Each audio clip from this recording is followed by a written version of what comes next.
MTF വഴി 25,000 രൂപയുണ്ടെങ്കിൽ 1,00,000 രൂപയുടെ shares വാങ്ങാം.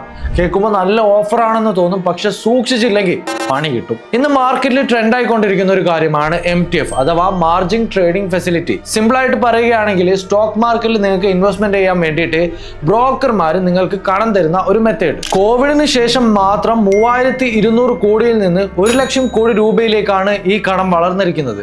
സെബി പോലും ഈ ഒരു കാര്യത്തിൽ വലിയ ആശങ്ക അറിയിച്ചിട്ടുണ്ട്. എന്തുകൊണ്ടാണ് ഇത് ഇത്ര ഡേഞ്ചർ ആവുന്നതെന്ന് ആലോചിച്ചിട്ടുണ്ടോ? നിങ്ങളുടെ കയ്യിൽ 25,000 രൂപയുണ്ട്, നിങ്ങൾക്ക് 1,00,000 രൂപയുടെ ഷെയർസ് വാങ്ങണം. ഈ ഒരു സമയത്ത് ബാക്കി 75,000 രൂപ ബ്രോക്കർ നിങ്ങൾക്ക് ലോൺ ആയിട്ട് തരുന്നു. ഇതൊരു ലിവറേജ് ആണ്. ഇതിന്റെ ഒരു ഗുഡ് സൈഡ് എന്താണെന്ന് വെച്ച് കഴിഞ്ഞാൽ ആ ഒരു ഷെയർ 10% കൂടിയാൽ പോലും നിങ്ങൾക്ക് 10,000 രൂപ ലാഭം കിട്ടും. നിങ്ങൾ മുടക്കിയത് വെറും 25,000 രൂപയാണ്. അപ്പോൾ മാർജിൻ എന്ന് പറയുന്നത് 40% ആണ്. കേൾക്കാൻ നല്ല രസമുണ്ടായിരിക്കും, പക്ഷേ അതേസമയം ഈ ഷെയർ 5% കുറഞ്ഞെന്ന് കൂട്ടുക.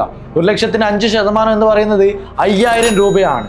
ഈ 5,000 രൂപ ബ്രോക്കർ തന്ന 75,000 രൂപയിൽ നിന്നല്ല പോവുക, നിങ്ങളുടെ 25,000 രൂപയിൽ നിന്നാണ് പോകുന്നത്. അതായത് ഈ ഷെയർ 5% ഇടിയുന്ന സമയത്ത് നിങ്ങളുടെ സ്വന്തം പണത്തിന്റെ 20% ആണ് നഷ്ടപ്പെടുന്നത്.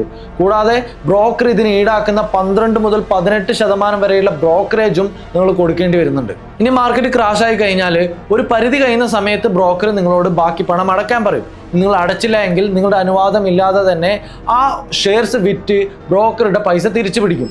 സിമ്പിളായി പറഞ്ഞു കഴിഞ്ഞാൽ 40% ലാഭം കിട്ടുമ്പോൾ 40% തന്നെ നഷ്ടവും ഉണ്ടാകാനുള്ള ചാൻസ് കൂടുതലാണ്. സോ പഠിക്കുക, MTF എന്ന് പറയുന്നത് ഒരു ഫ്രീ മണി അല്ല. മിഡ് സ്മോൾ ക്യാപ്പിലൊക്കെ MTF ഉപയോഗിക്കുന്നതിന് ഒരുപാട് റിസ്ക് എലമെന്റ്സ് ഉണ്ട്. തുടക്കക്കാർ MTF ഒഴിവാക്കുക. മാർക്കറ്റിനെ കുറിച്ച് കൃത്യമായ ധാരണയില്ലാതെ കടമെടുത്തുകൊണ്ട് നിങ്ങൾ ഷെയർ വാങ്ങിക്കരുത്. നിങ്ങളുടെ കയ്യിലുള്ള പണം ഉപയോഗിച്ച് ഇൻവെസ്റ്റ് ചെയ്ത് പഠിക്കുക. പെട്ടെന്ന് പണക്കാരനാകാൻ കഴിയില്ല. പേഷ്യൻസും ടൈമും പണവും ഒരുപോലെ ഉപയോഗിക്കുക.